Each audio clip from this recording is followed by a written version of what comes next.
This is Win News throughout Northern Victoria with Denis Walter. Tonight, the Victorian Heritage Council hands down its decision on Parkside Gardens. Men-only swimming sessions on the horizon. And Orchardists call for worker ID cards.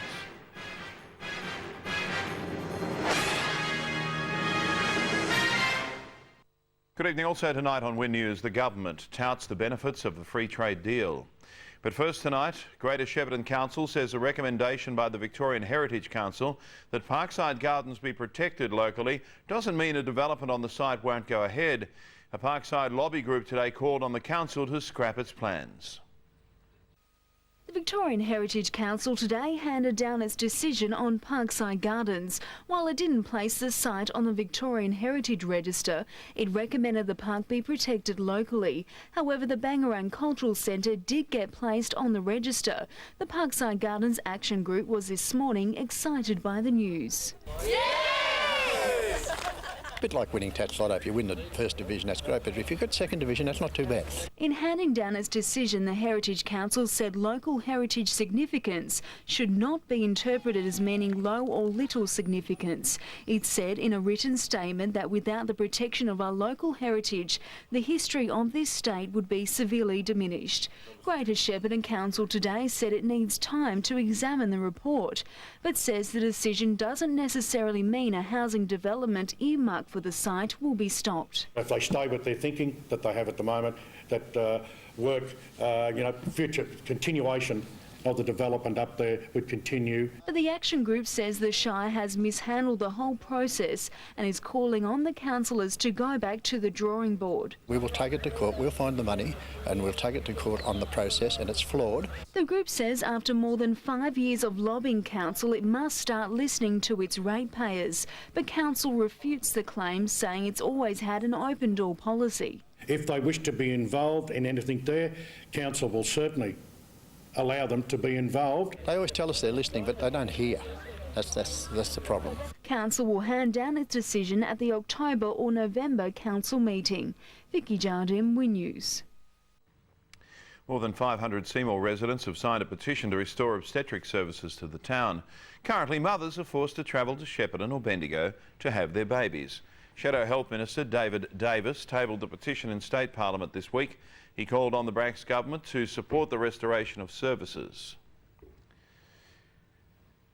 Greater Shepparton Council will trial women's only swimming sessions next month. Acting Mayor Kevin Ryan says if the initiative is successful, men will also get their chance to swim alone.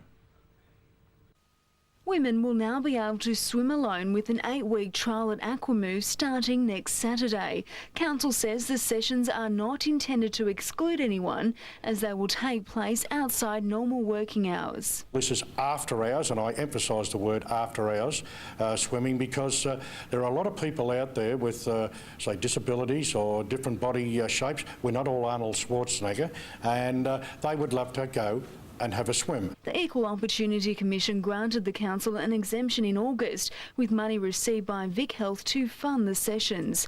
Acting Mayor Kevin Ryan says if successful, men will also be given a chance to hold single-sex swimming times. He says there's definitely a demand amongst the male population for such a move.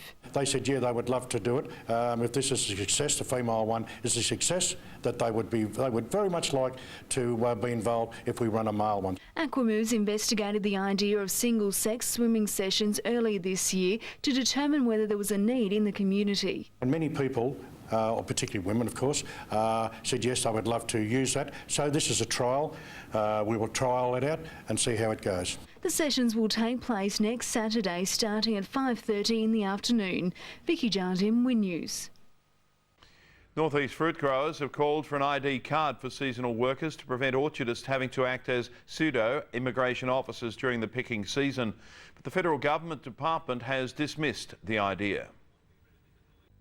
For many fruit growers across the state, the picking season is a hectic time, and orchardists today urged the federal government to make it easier on them. They've called on the Department of Immigration to issue working holiday makers with identification cards, clearly spelling out what their working entitlements are within Australia.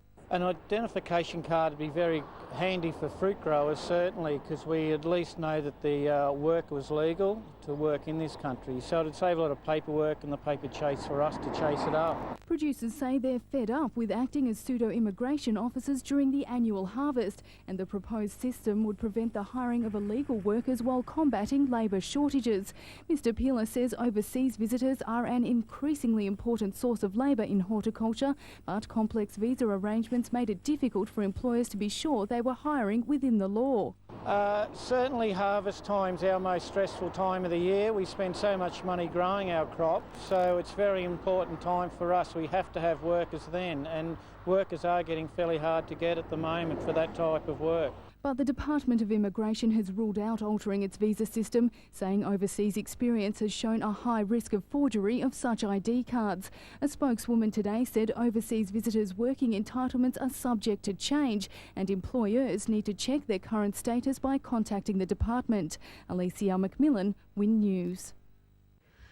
Dairy processors are being urged to pass on any financial windfalls which are made as a result of the free trade agreement with the United States. Trade Minister Mark Vaile says Australia's $3 billion in dairy exports will increase, but there are real concerns that farmers will miss out on returns. Value-added products in particular are expected to take off from January 1. The dairy industry has estimated that should be worth between $2,000 and $3,000 per year for every dairy producer across Australia. Now, what we're saying to the processors, we want to see that the benefit of that passed back to producers. Mr Vaile says cooperatives like Murray Goulburn would be obliged to pass on the benefits to farmers. Firefighters say they have a greater chance of saving lives thanks to a new thermal imaging camera. The device is not only used to identify humans and heat sources at fires, it's also useful at motor vehicle accidents. Weighing just 2 kilograms and with a price tag of $20,000, this thermal imaging camera is well worth the money when it comes to saving lives. Victorian and New South Wales firefighters use the special device to help them see through smoke, particularly at night. Basically what the camera does, it penetrates smoke, and actually it's a heat-seeking device whereby a person or an item might emit heat and it picks it up. Today firefighters decked out in breathing apparatus simulated a fire to show the public how it works. The camera, which has a field view of up to 30 metres, quickly identified flames inside the house.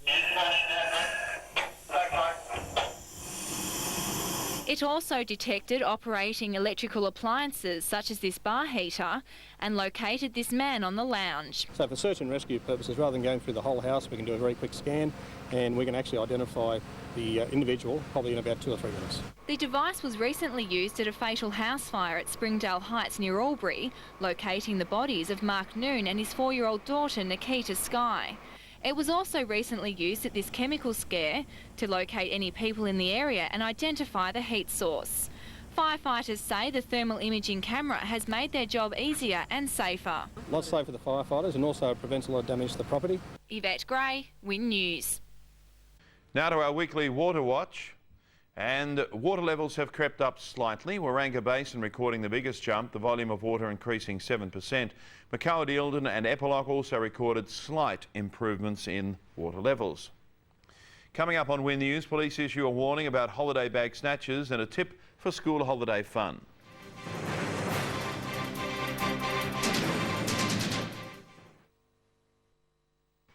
Police are warning school holiday shoppers to be more vigilant with handbags in busy shopping precincts.